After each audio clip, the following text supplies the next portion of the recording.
Hello students, myself Ranjana Mishra, Department of Psychology, Marwari College, Ranchi। हम लोग phobia के विषय में यानी दुर्भित्ति के विषय में पढ़ेंगे। दुर्भित्ति शब्द का अंग्रेजी रूपांतरण फोबिया है, जो ग्रीक के फोबस शब्द से बना है, जिसका अर्थ डर होता है। मनोवैज्ञानिक रोगों के संदर्भ में इस अकारण डर को फोबिया या दुर्भित्ति कहते हैं। इस तरह का डर अकारण यानी जिसका कोई कारण नहीं हो, जो अतार्किक हो, उसे कहा जाता है। दुर्भित्ति विकार एक बहुत ही सामान्य दुश्चिंता विकार है, जिसमें व्यक्ति अकारण या अयुक्तिक या विवेकहीन डर अनुभव करता है। इसमें व्यक्ति कुछ खास प्रकार की वस्तुओं या परिस्थितियों से डरना सीख लेता है। जैसे जिस व्यक्ति में मकड़ी से दुर्भित्ति होता है, वह वहां नहीं जा सकता है जहां मकड़ी उपस्थित हो, जबकि मकड़ी एक ऐसा जीव है जो व्यक्ति विशेष के लिए खतरा पैदा नहीं करता है। फिर भी व्यक्ति में दुर्भित्ति उत्पन्न हो जाने पर सामान्य व्यवहार को विचलित कर देता है। यदि डरा हुआ व्यक्ति यह जानता भी है कि उसका डर अयुक्तिक है, अतार्किक है, फिर भी वह उस डर से मुक्त नहीं हो पाता है। इसका कारण व्यक्ति का आंतरिक रूप से अंदर से डरा हुआ या चिंतित होना होता है। व्यक्ति का यह चिंता किसी खास वस्तु से अनुकूलित यानी कंडीशन्ड हो जाने पर या अटैच हो जाने पर हो जाती है। दुर्भित्ति के कई प्रकार हैं, जिन्हें सामान्यतः 3 श्रेणियों में रखा जा सकता है। वे हैं विशिष्ट दुर्भित्ति, स्पेसिफिक फोबिया, सामाजिक दुर्भित्ति, सोशल फोबिया तथा एगोरा दुर्भित्ति यानी एगोराफोबिया। विशिष्ट दुर्भित्ति से का अर्थ ऐसे असंगत डर से होता है जो किसी विशिष्ट वस्तु या परिस्थिति से उत्पन्न होता है। जैसे पशु से डर, अजीवित वस्तु से डर, बीमारी एवं चोट से डर आदि इसके उदाहरण हैं।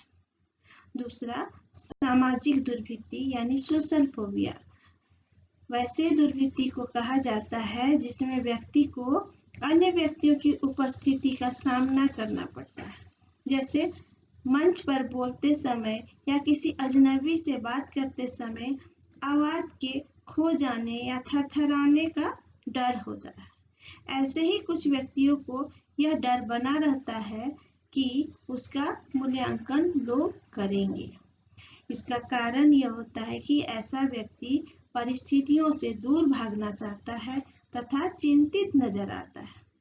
इसे कुछ मनोवैज्ञानिकों ने सामाजिक दुश्चिंता विकार, सोशल एंजाइटी डिसऑर्डर भी कहा।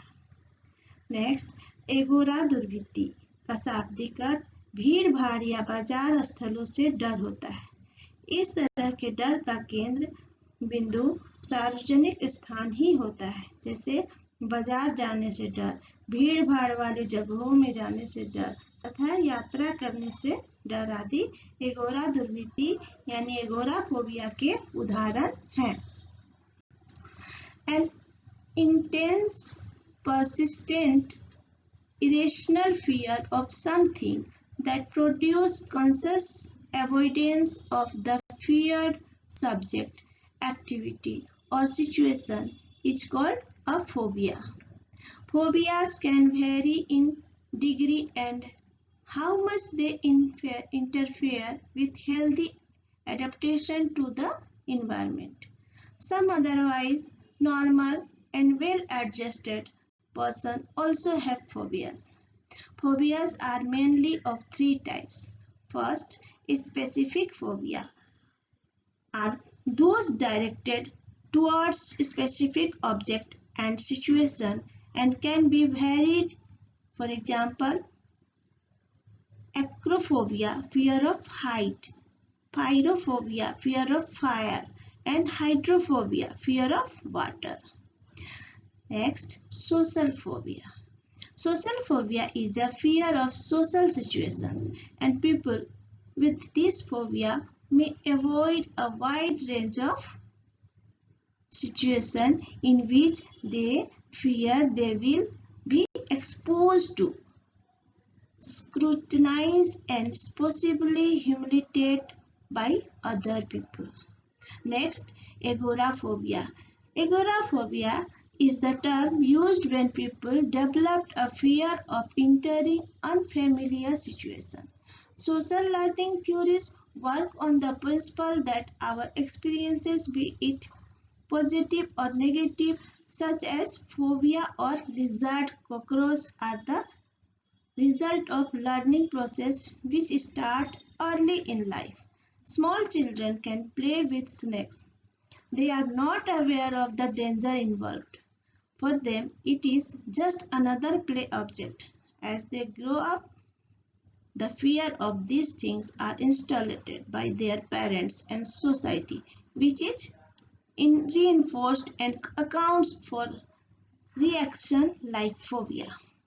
A psychoanalytical account of the same could involve attribution to some unconscious or unrepressed experiences. For example, suppose in your childhood you watched a group of rowdy boys brutally torturing a cockroach snake which eventually died, although you going about the incidents after some days. But it might remain in back of your mind forever, which might explain your phobia to cockroaches, which might remind you of the incidents and disturbs you emotionally. Okay? हम लोग देखेंगे eating disorder यानी भोजन विकार। भोजन संबंधी विकार दो तरह की होती है, एक क्षुधा अभाव यानी भूख न लगने के कारण या जिसे एनोरेक्सिया नर्वोसा कहते हैं, तथा दूसरा क्षुधातिशयता यानी बहुत अधिक खाने की टेंडेंसी या जिसे बुलिमिया नर्वोसा कहते हैं। क्षुधा अभाव या एनोरेक्सिया नर्वोसा जिसमें रोगी को भूख नहीं लगती है, इस विकार के विषय में सबसे पहले सर विलियम गूल ने 1874 में प्रकाश डाला। इस विकार में रोगी अनुभव करता है कि अपने हम उम्र के व्यक्तियों से उसका वजन या मोटापा बहुत अधिक है, जिसके कारण रोगी सामान्य वजन प्राप्त करने के लिए अपना खाना कम करने लगता है, यानी उपवास या फास्टिंग करने लगता है। इस कारण रोगी में रक्तचाप यानी ब्लड प्रेशर कम हो जाता है, जिसके कारण उसका स्वभाव चिड़चिड़ा हो जाता है। इस बीमारी का जड़ बचपन में यानी बाल्यावस्था में ही पड़ जाती है, जिसकी अभिव्यक्ति किशोरावस्था में होने लगता है। यह विकार किशोरों के अपेक्षा किशोरियों में यानी लड़कों के अपेक्षा लड़कियों में अधिक होती है। एक सर्वेक्षण में देखा गया है कि पुरुषों से 3 गुना अधिक यह रोग स्त्रियों में पाया जाता है। क्षुधा अतिशयता यानी अधिक खाने की बीमारी, यह इसे बुलिमिया नर्वोसा कहते हैं। यह विकार जिसमें रोगी अपने वजन को बढ़ाने के लिए अत्यधिक खाना खाता है। इस तरह यह विकार एनोरेक्सिया नर्वोसा के ठीक विपरीत की अवस्था होती है।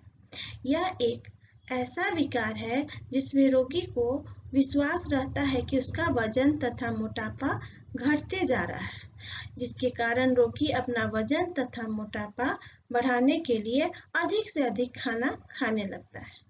वह कसरत करता है तथा उन सभी कार्यों को करता है जिससे उसे अधिक से अधिक भूख लगे। यह विकार बालक बालिका तथा पुरुष स्त्री सबों में पाया जाता है। एक और होता है जिसे बिंज ईटिंग भी कहते हैं, जिसमें एक अवस्था कुछ समय के अंतराल में खाना खाने की टेंडेंसी पाई जाती है। Okay? The term eating disorder refers to serious disruption of eating habit or appetite manifested as distorted body image. The main types are anorexia nervosa, bulimia nervosa, binge eating. In anorexia nervosa, the individual has a distorted body image that leads him/her to see himself/herself as overweight, often refusing it, exercising compulsively, and developing unusual habits such as refusing to eat in front of others.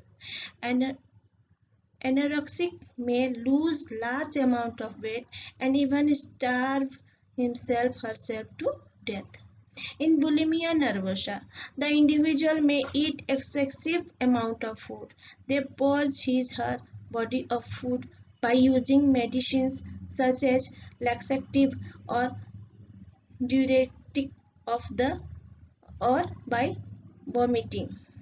The person often feels disgusted and ashamed when he being and is relieved of tension and negative emotion after purging. Next, in binge eating, there are frequent episodes of out of control eating. Okay? Okay, students, that's all. Thank you.